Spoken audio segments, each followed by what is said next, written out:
Drink it in, man. Cornbread! Cornbread! Touchdown, Detroit Lions! Drink it in, man.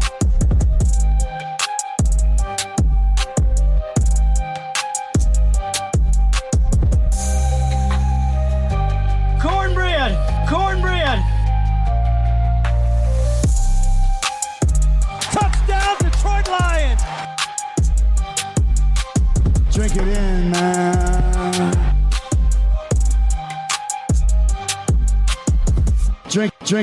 Drink it in, man. Precisa ferir a pressão, medir a glicemia ou tomar uma vacina? Na Drogasil tem exames, testes e calendário vacinal completo. E o que é melhor, tem sempre uma Drogasil aí perto de você. É fácil, prático e rápido. Dá para ir entre uma música e outra. Procure nossos farmacêuticos. Quanto mais você conhece o que a gente faz na Drogasil, mais você se cuida. Detroit Koolaid, Detroit Koolaid drinkers, what's going on, everybody? It's your host, Derek Oakley, right here on the Detroit Koolaid Cast. You guys know what it is. Drink it in, everybody. Drink it in, man. Side of cornbread. Cornbread! Gotta make it a double. Cornbread! We have football back. I'm gonna go rapid fire today. I just have bullet points, takes, quick hitters, whatever I got. Been changing up the schedule. Life is hectic as it is for everybody. That's one thing I just want to shout out to everybody. I feel like one thing that all of us do is we all say we're busy. You never want to get yourself in a spot where you feel like your busyness is more busy than the next guy. Because then it's like you're more important than what everybody else has going on. I know I'm in a fantasy league right now, and you just got people sleeping at the wheel for 8 hours every pick, and everyone's waiting around on them, and you ask them, tell them they're on the clock, and they go, "Oh, I'm busy." It's like, "Oh, cool, man. None of us had anything going on. Awesome." So that's just a little words of wisdom, is we're all busy. Everybody's busyness is important. Doesn't matter what you're busy with. We get it, you're busy, but do what you gotta do anyway. So I fall in that same boat, but I'm gonna go, like I said, rapid fire, have some fun. Next couple weeks, I think we're gonna have either Logan Marandier from Sports Illustrated All Lions, Joey Christopoulos at Joey Sports Guy, doing all things Chicago, and he loves to come on here and talk NFC North with me. We've got a couple more preseason games. We'll talk about that here in a minute. Lots of player news, injuries, and real NFL football. Matty Staffy and company will be in the D for Sunday Night Football in less than 30 days. So I cannot wait for real ball. College ball is here in like a week. I still don't understand why they do week 0. Makes no sense. But college ball, when the national champs, the Michigan Wolverines, hit the field, that's going to be fun. I almost bought tickets to the home opener when I heard that Jim Harbaugh was going to come back and shove it in everybody's face and be the honorary captain, like moments after he was banned for 4 years from a place that he doesn't work anymore and won't be working anytime soon because he has an NFL job. But I didn't do that. I'll probably watch it from the comfort of my home, partly because my buddy Stefan never got back to me and a couple other buddies couldn't do it, so no sense. What I wanted to do, and I'll get into the Lions here in one moment, is there were like 2 tickets, like $50, and they were the last row of the big house under the scoreboard. Like, I don't know, for some reason I wanted to like do that. I wanted to sit in that top row, be in the building, see Jimmy handshake, come out there, go nuts, whoop up the national champs, and watch us beat Fresno by 3-4 touchdowns, something like that. So there's your Michigan quick take for all you Wolverines out there, and for all you Sparties. Sorry about it, but you just gotta eat it.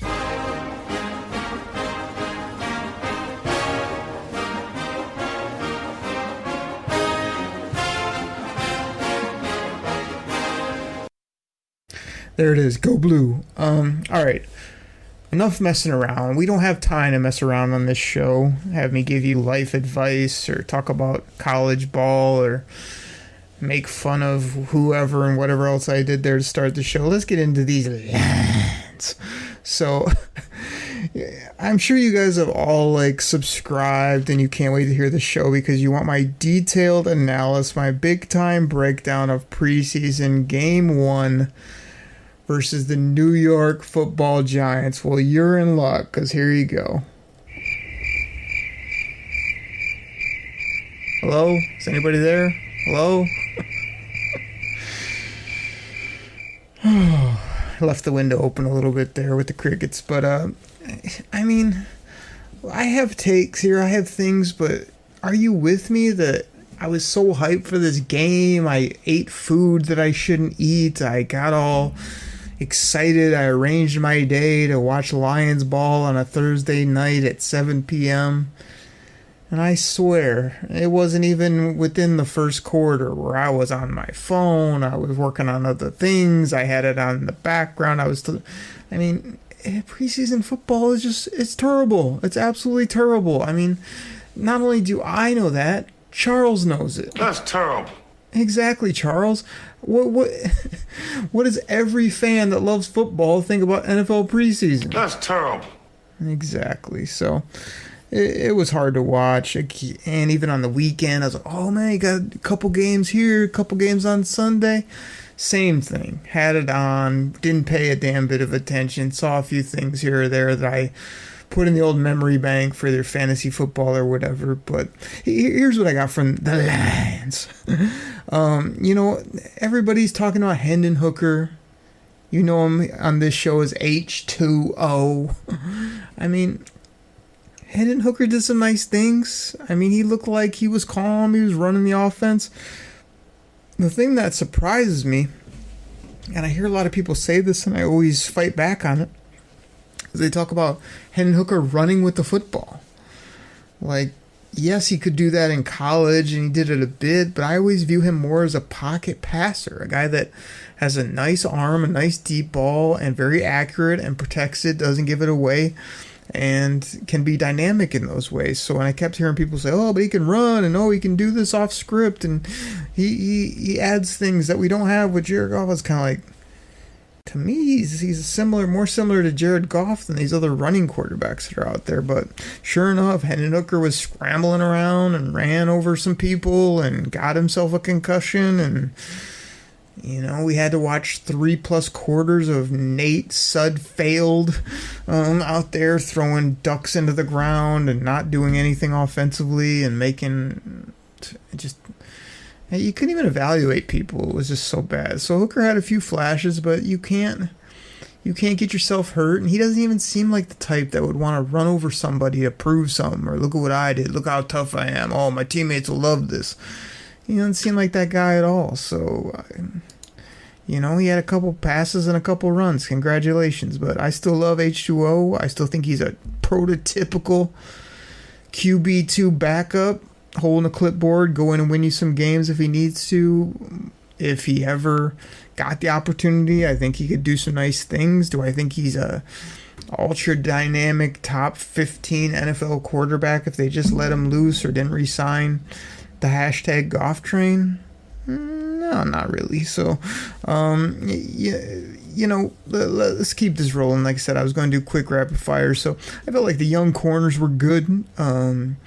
Terrion was manned up there against my boy Malik Neighbors. They couldn't even get the football in his direction. So obviously, Agent Zero was doing some nice things out there. Hey, here's the guy I want to talk about, and that's Enos Rakestraw. Now, he's got the crazy hair going. He's got the fro, fear of the fro going right now. He's said to be just balling out when the pads are on, not so much when they're in shorts and t-shirts. But Ennis showed me some things. I mean, this dude, somebody cut a crossing route on him. He was all over it, threw them out of bounds, also went into the kicking net, couldn't get back out. That was humorous. This guy made a few other plays on the football, some nice tackles.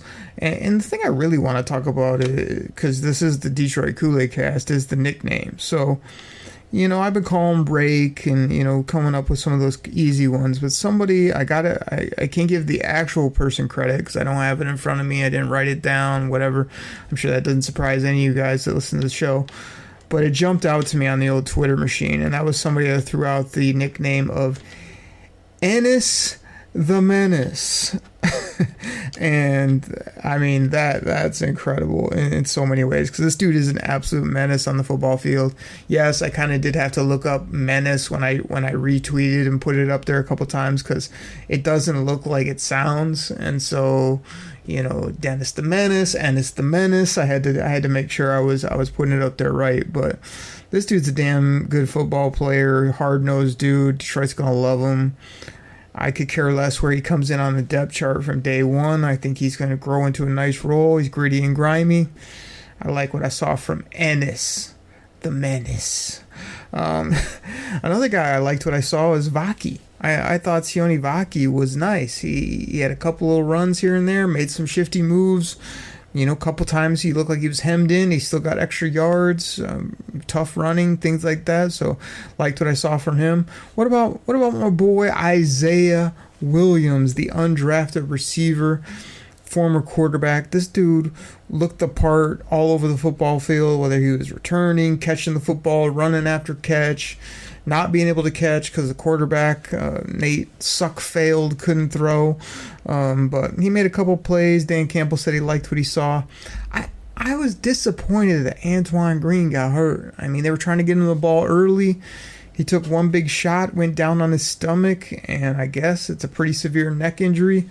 The Lions surprisingly cut him, which opened him up to waivers. And then, sure enough, we kind of assumed that he'd probably clear waivers, which he did, so he can sort of come back to the Lions. I don't know all the particulars, but I do know that this was a guy who kind of had some hopes on. I liked his college tape. I liked the Lions got him real late in the draft. Thought he was a developmental prospect.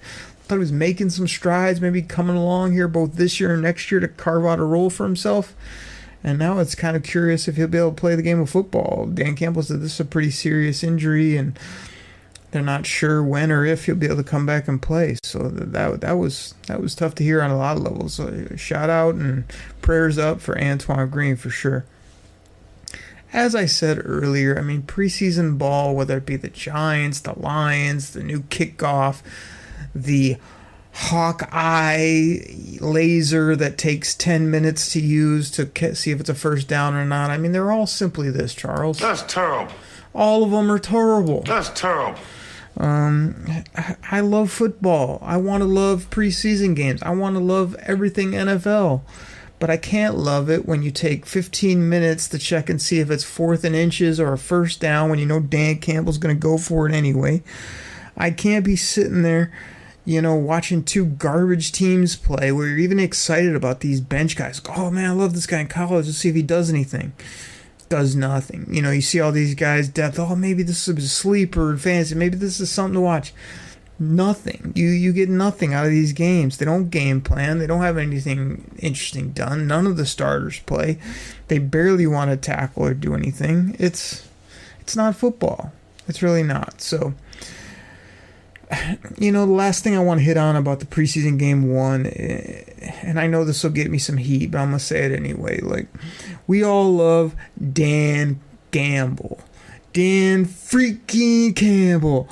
The Gambling Dan. There's so many nicknames, right? But are we all loving out there where he just recklessly goes for it on his 20 or 30 yard line for really no reason, or just refuses to kick and give my boy Jake Bates some more opportunities? Love that too. Jake Bates, 53 plus, I think it was, in the rain in a crappy weather stadium like MetLife over there in the NYC. Absolutely love to see that. But back to Dan Gamble. Like, I'm torn because we all love this. Hey, we just go for it every time, 4th down. We use analytics, but we just go with our gut. I'm here to tell you, we need to be a little more conservative and a little more strategic, I think, because some of this moxie going for it on our side of the field or not taking points, it cost us last year, whether you want to admit it or not, against San Francisco. And it's going to cost you again. So if you can take a few more field goals, Dan Campbell, if you can go ahead and play the game smart in the first quarter rather than, it's 3rd and 2 from your own 28 and you're like, we can pick this up. And then you don't, and then you got a short field and they score points. I'd appreciate that, because the preseason, it doesn't matter.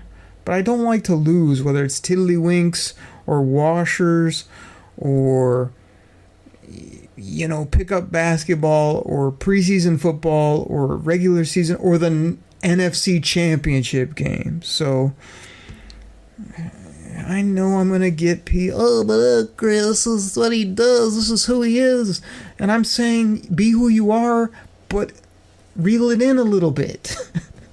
Yes, I don't really care, because the preseason he can justify it by saying, we want to get some more reps. It's 4th down, and instead of punting, we already know Jack Fox is incredible. We'll just go for it. We want to get another snap. Okay, you can say all that stuff, but I'm telling you, when it's week 10 and it's a big game, it's a game that we need, and we do something stupid and cost us because we're just blatantly going for it on 4th inside their territory when we could just boot a 38-yard field goal, I'm going to come on here and lose my mind. I'm telling you right now. So, love you, Dan freaking Campbell. Love your aggressiveness. Love your moxie. You're the ultimate alpha male. But at times, I need you to crank it back a little bit and use that brain of yours, which you have a tremendous intellect as well. So, all right, let's keep this moving. Another thing I want to hit on before we do the commercial break, get our great sponsors in here. Again, some of you hit me up and it was like, man, Oak Ridge, you double up on your sponsors or what? I definitely have been dipping into the old sponsor pool, loading up, because we got to keep this show rolling. We got to keep growing this thing. So if you hear 1, 2, 5, 10 more sponsors, just know that's helping the show. You can fast forward through them. You can listen to them. You can go buy from them. You can never acknowledge them whatsoever. I don't think it matters. They all help us as long as you get through that portion of the show. And we know you're going to do that because you want to hear about the Detroit Lions. You want some Detroit Koolaid with a double, triple, quadruple side of cornbread. So there it is. The other thing I want to mention for our great sponsors come on, though, and load you up with great deals and whatnot, are all these injuries. I mean, these are all off the top of my head that just happened recently, but I wrote these down. Terrion Arnold, Ennis the Menace, Ennis Rakestraw, Ja, who's a multi-dimensional, positionless. Wait for it. Wait for it. Elite weapon. You got DJ, that's my DJ, still out with no updates on his his prognosis. I mean, we need you back so I can play this more. Go DJ, that's my DJ. Go DJ, yeah. Antoine Green, like I said, hurt, hopefully not paralyzed, cut, brought back. Unsure of his future. Galvin, offensive lineman who will never play. I hope he doesn't have to work at the bowling alley, but it might be something he has to do because he's out for 2024. Bada, I think his name is. I didn't look it up. I didn't put it in the Google machine, but he's our international player that we picked up. He played about, 10 snaps, and then he was out for the whole season as well. You got Sammy Biscuits. Sam Laporta hasn't been seeing much practice. I haven't really heard maybe what's ailing him. Of course, you're going to put him in bubble wrap, I guess, in preseason. And I'm not going to do the rant, but you've heard me say many a times, to me, Sam Laporta is not tight end one in fantasy football. Sam Laporta had a tremendous rookie year. He's not a top, do everything, end all, be all, gold jacket player yet. He's a tremendous person, a tremendous football player, a great tight end for the Detroit Lions, but he had one season. I want to see him do it again. I want to see him catch everything, score touchdowns, be tremendous, and then I will start to anoint him. But for now, he's a damn good football player and a great person, but I do not have him in the Hall of Fame yet, and he's not on many Oak Ridge fantasy teams because I'm not taking Sammy Biscuits in the top 2 rounds, top of round 3, wherever you got to take this guy based on the crazy hype. Davenport, he got a fresh new cut, as I said a week ago, but I have not heard or seen him other than his teammates saying all physical he is and whatnot. I haven't seen it. I'm pretty sure he wasn't out there in the preseason game. I'm pretty sure he hasn't been practicing very much.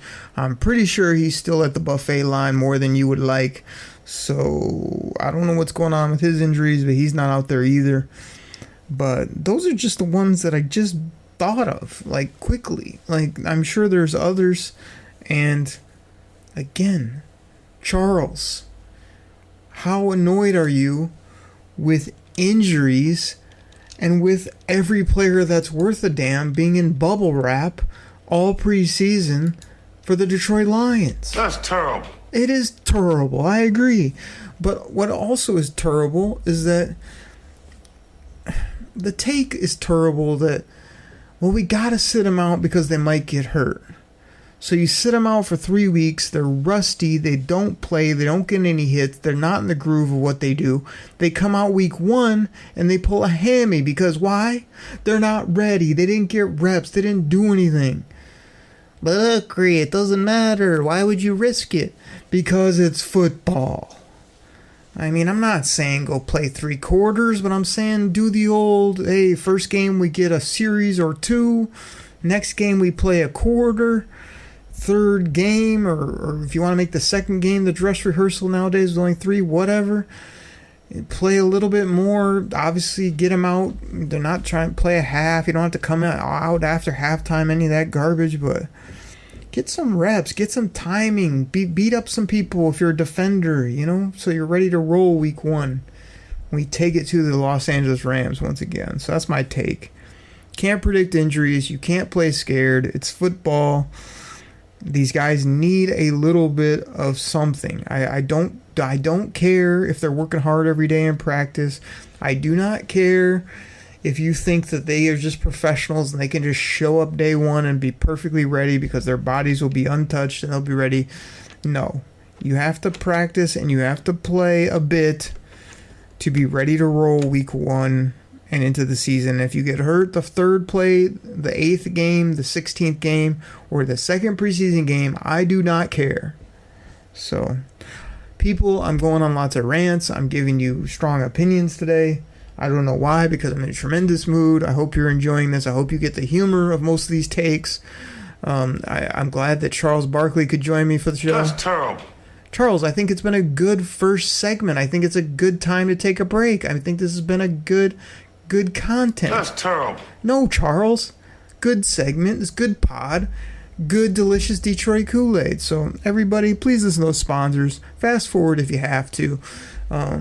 Keep listening because on the back half of the show, I got hype versus hope, as well as I want to do some preseason Game 2 previews against Pat Mahomes and the Kansas City Chiefs. Everybody, I'll be right back.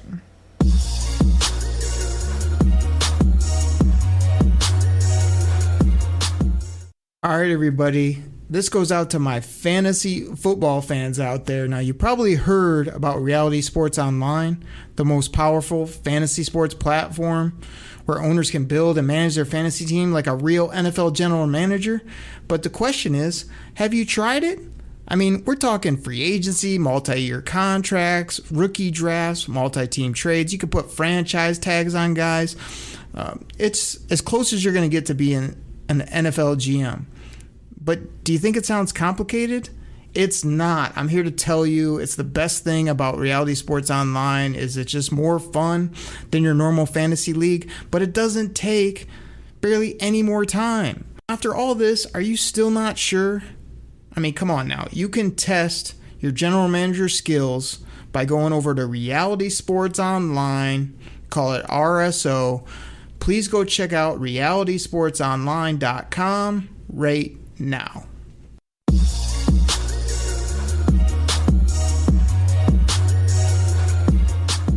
Detroit Kool-Aid drinkers, thank you so much for listening to the show, sharing the show, checking out the sponsors, laughing at the show, hitting me up on Twitter at Derek Okrie, DEREK OKRIE. If you're not in 10 fantasy leagues, what are you doing with your life if you love football? I'm in, give or take, over under somewhere in the vicinity of TBD if you ask me, but we'll see. I hope my teams do well. Let's put it that way. Let's hashtag Kool-Aid gimmicks. Let's get into this segment real quick. Came up with this off the top of my head right before we got recording. Hype versus hope. Hype or hope? I'll give you a player, give you a take. Do you believe the hype? Or are we just hoping that things might be good for this person? You know who I got to start with, right? If you've been listening to the show long enough, you know there's only one name that we can start a segment like this with, and that's Big Denim. Levi Onwuzurike. There is crazy hype around this player. I did a big segment on it last show if you want to go back and listen. Big Denim, incredible nickname, hasn't lived up to it whatsoever. Thought he was not literally dead, but I thought his career was dead when he had a back injury and he just did nothing for 2.5, 3 seasons. And people were telling me, oh man, did you see Levi last year? Like, he was out there doing some things. I was like, no, I didn't really see Levi do anything, to be honest. He was out there, and I'm sure he was like holding a block or pushing the pile, but I mean, it's very, very scarce, right, when it comes to production. But then this year, it's like people are just, Levi's a dog. Levi's gonna get paid $20 million. Levi is one of our best 5 players on the team. Levi is a 310-pound interior force. I'm like, he is? Because I didn't really want him in the draft. And then, of course, when he becomes a Lion, I hype him up. I give him a crazy nickname. I hear his interviews where he's going to just bleep shit up. And I haven't seen it, It's like, oh, but he's hurt. It's like, yeah, but get it fixed and get back out there. Oh, but it's a back injury. Okay, you don't understand. Like, those are debilitating. I get it. But as much as I love the hype, and that's pretty much what I base this whole show, this whole Detroit Koolaid Cast concept around, is hyping up the Lions. Hyperbole all over the show, gimmickry, is like, this is still hope for me. All you people that are out there like putting this guy in a gold jacket and telling me what he's going to do and look out, he's going to get paid, he's going to be this. This guy has done nothing for 3 seasons. He's barely been healthy. I saw an interview from him like a few days ago. He looks extra plump. I think he said he put on about 20 to 30 plus pounds. You can tell it doesn't look like it's the greatest weight in the world if you ask me. I love his attitude. I love the person. I'm rooting for the guy. I would love the hype to be real.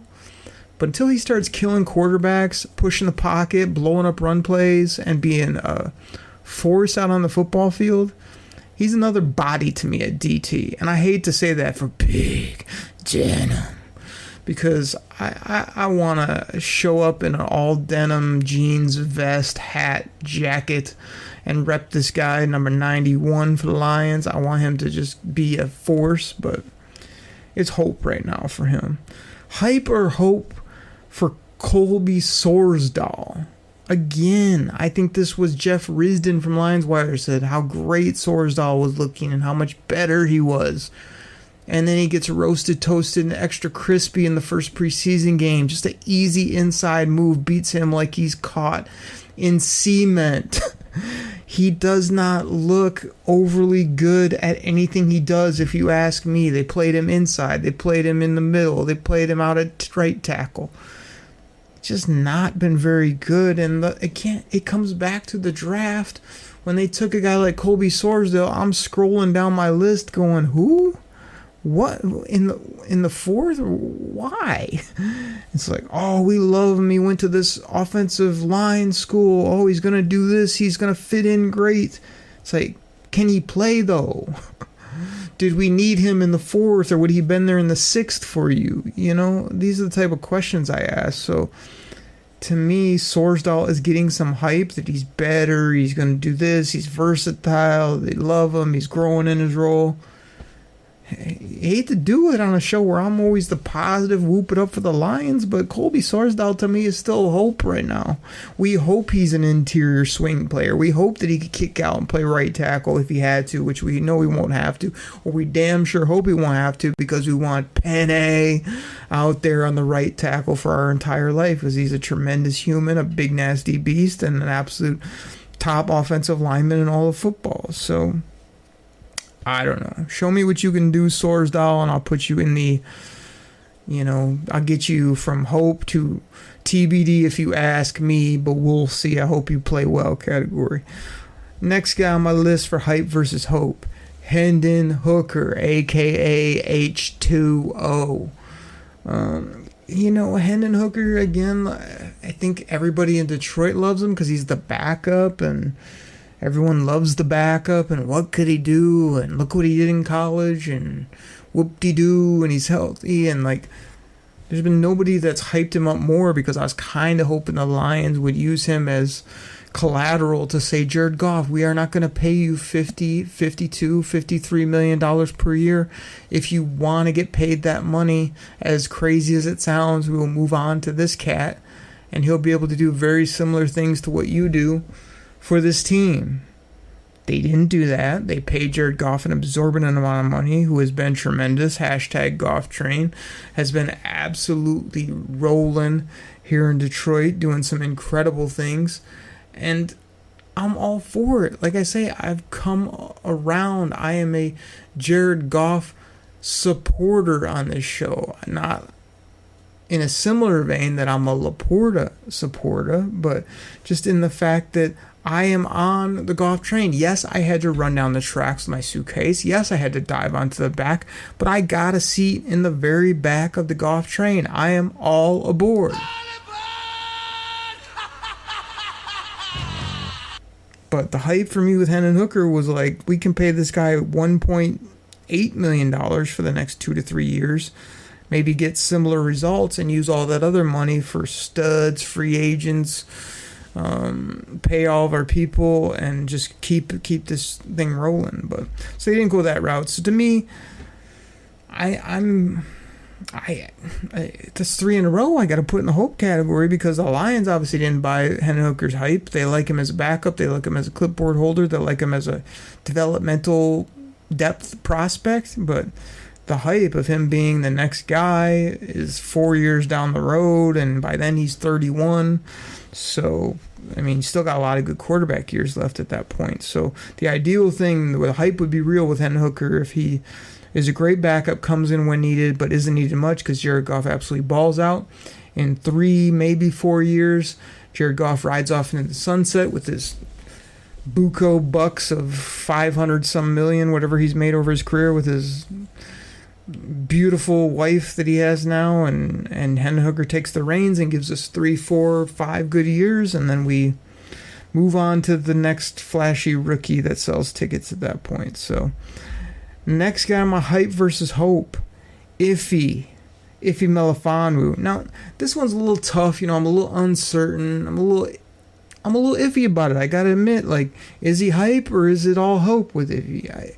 I'm going to say I like the hype with Iffy because, yes, I didn't see anything for 2 years. I thought he was going to be shining shoes at the bowling alley. I thought it was a mispick. I thought he just was too big, couldn't run, couldn't play corner, couldn't pick up the safety position, whatever it was.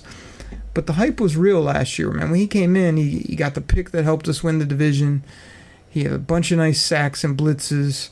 He seems like he's really found his way as a safety and knows his role. He's no longer a jabroni, and he can go out there and make plays. So I'm buying the hype of Iffy. I'm not iffy on it, and that's even with him being iffy as a starter. And I'm talking about Iffy here.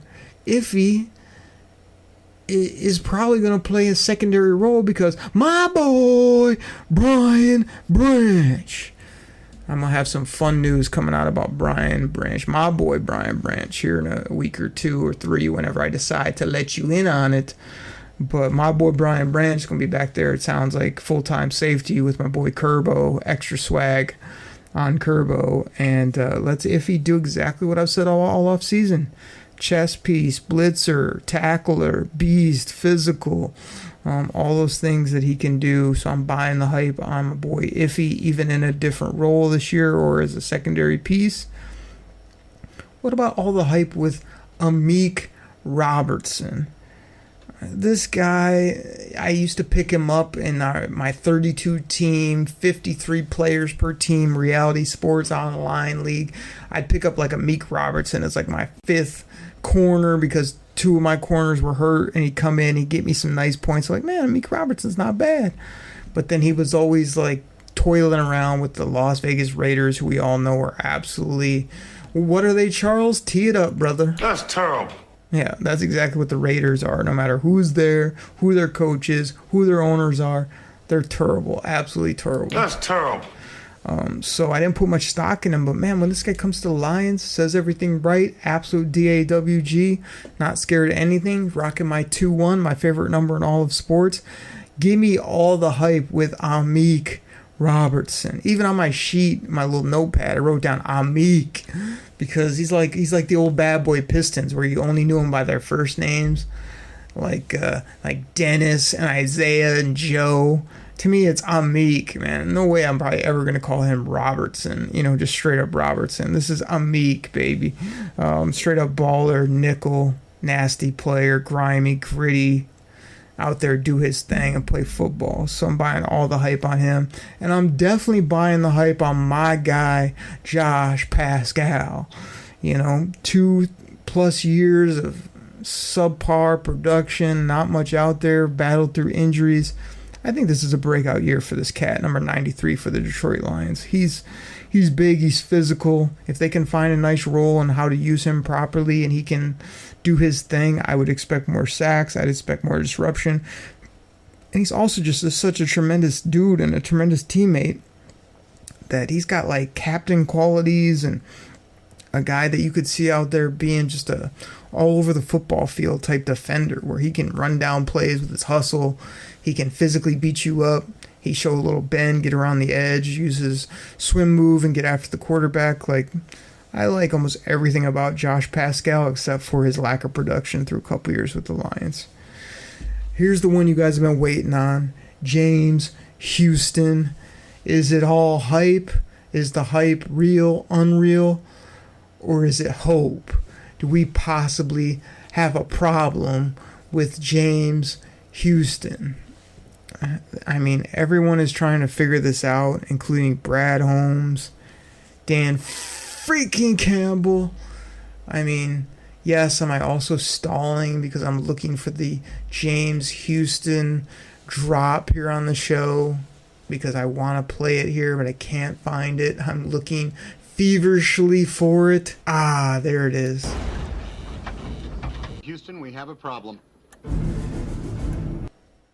Houston, we may have a problem because I don't know what's going on with James Houston. I don't know why the Lions are playing him as what they call a Sam linebacker. They want him in coverage. They want him on the outside. They want him to drop. They want him to do this, do that, be a tackler, know the defense. Everybody and their brother knows. And I mean, it's absolutely obvious. Like I said, everybody and their brother knows that you just let this guy rush the passer, brother. Just put him on the edge. Say, see the quarterback? Go get the quarterback, brother. That it's that simple. I mean, so I think Dan Campbell even said as much in one of his recent pressers. He's like, yeah, we're not playing James Houston at linebacker anymore. He's going to be an edge player. Go get the quarterback, 1 or 2 jobs, and we're going to let him see how he does there. I mean, it's about time. Hello, McFly. I mean, give all these guys credit for being super smart and doing the right thing, but not doing it with this James Houston after he had, 8 sacks in 6 games or whatever as a rook. It just made no sense. This guy is not a drop back tackling machine linebacker. He's a go get the quarterback edge player with crazy bend. So I'm still buying some hype on James Houston. I think he has crazy bend, as I just said. I think he can be a third down specialty type rusher, but he's got to get his head together. He's got to do at least the gritty, tough stuff that the coaches want him to do.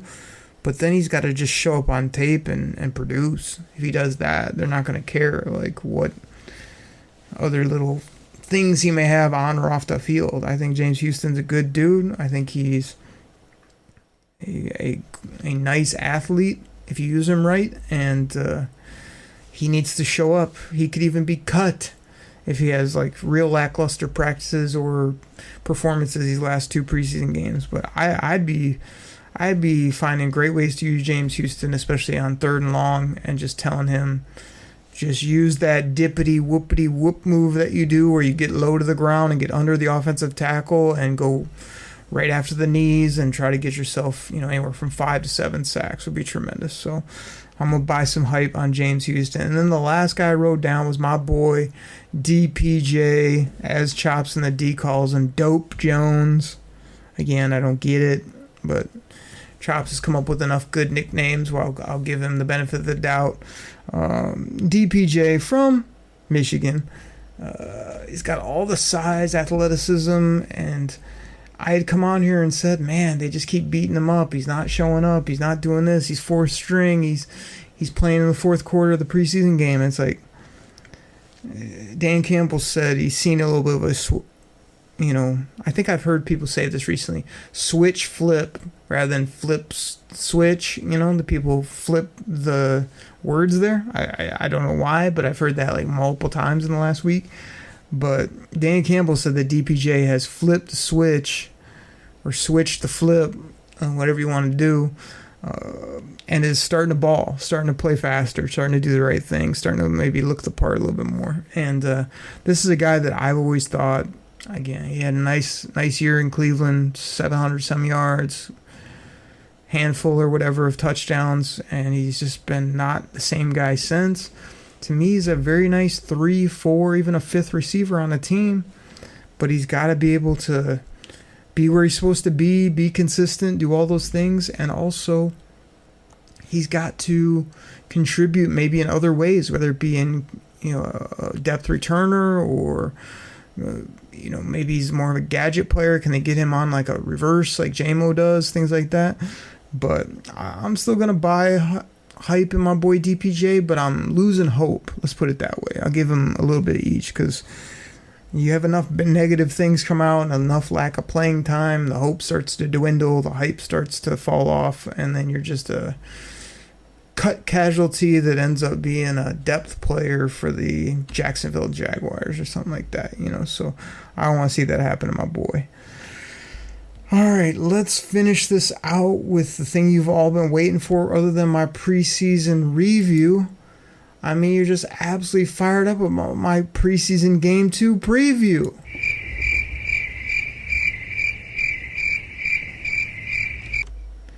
All right, everybody, that's all I got. I'll catch you next time. No, I won't do that to you. I'm not done yet. I got a couple bullets here. So it is the Kansas City Chiefs. It is in Kansas City, the best barbecue that you could have. Cool city. Been there a few times. KC is going to play their starters. That's what they do. I don't know really why, other than what I said earlier.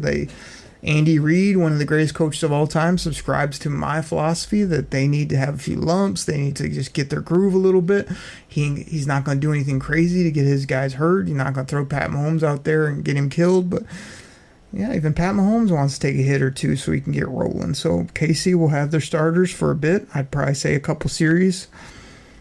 Will the Lions play their starters? Dan freaking Campbell said, I'm thinking about it. I might play some of these guys.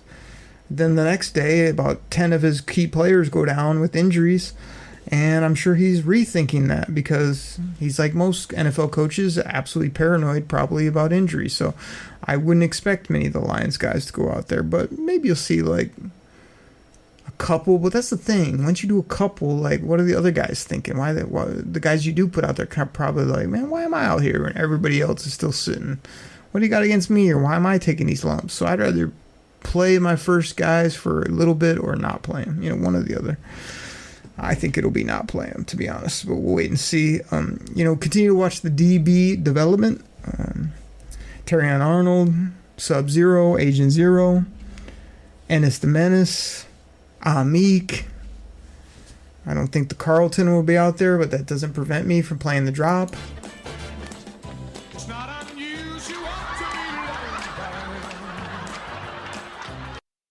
Got to get that in when I can. But yeah, I mean, how those guys cover, how they communicate, I doubt we'll see any of the top safeties too, so it's kind of a mixed bag. But I'll always be watching to see how we cover, because if this team could just cover and consistently rush the passer, I could see the Lions having like a top 15 defense, maybe a top 12 if they really get rolling. And, you know, I don't want to get too much crazier than that until I see how these rooks and these cover players do. But top 15 or 12 with the offense we have will do you plenty of good with W's and playoffs and all that good stuff. And Super Bowls, as I said on the show. You know, the kicker performance. Everybody and their brother, even the great Natalie Sparbeck, beating up my boy Jake Bates, running him off the team because he missed a few in practice. All the beat writers, well, you know, I think Jake Bates might have to go. We need to get some competition because he missed 3-4 kicks in a July practice or whatever. Like, okay, he hasn't been perfect. The guy's not a seasoned 10-year vet. All of a sudden, he's making 53-yarders in the rain. He's making 64-yarders to end practices. He's making 3-4, deep kicks every practice. Like, Dave Phipps happy with him. He's our special teams coordinator, so I'm happy with him. And I think this kid, you at least have to give him a chance, both in the games and in preseason.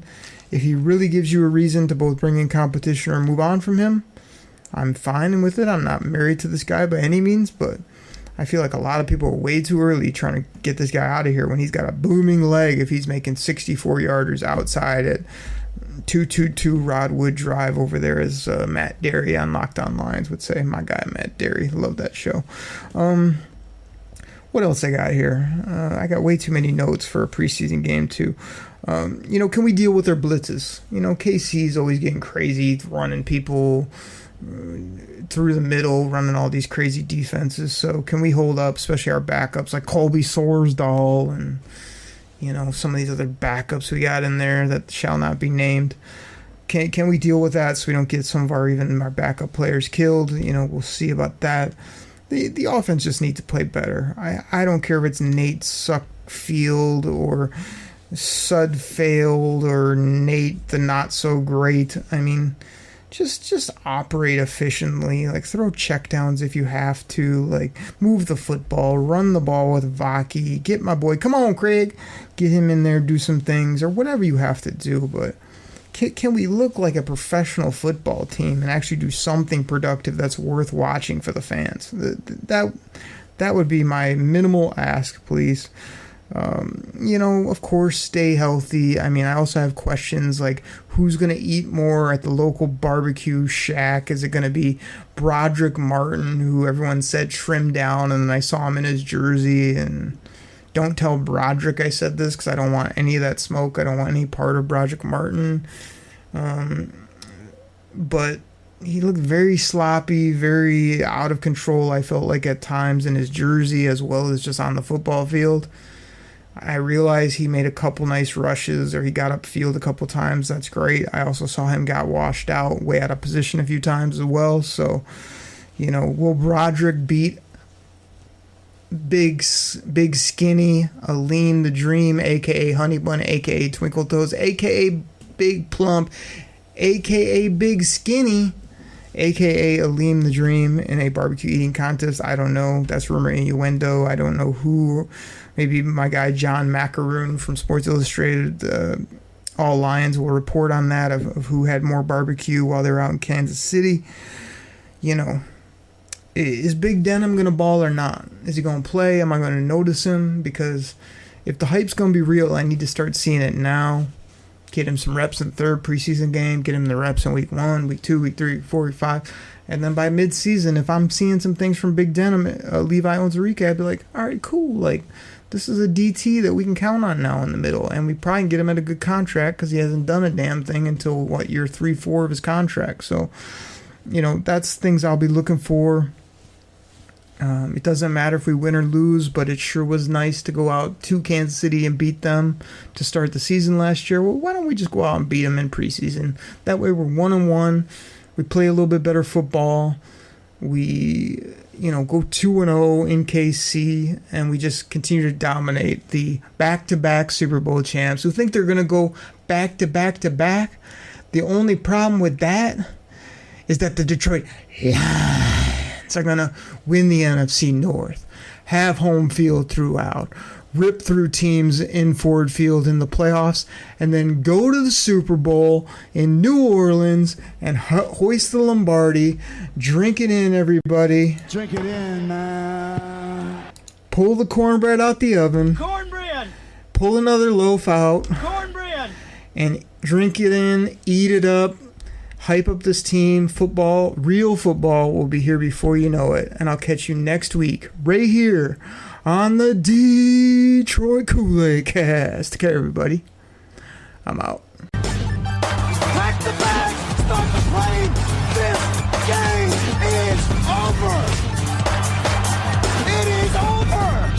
What a comeback by the Lions. Drink it in, man.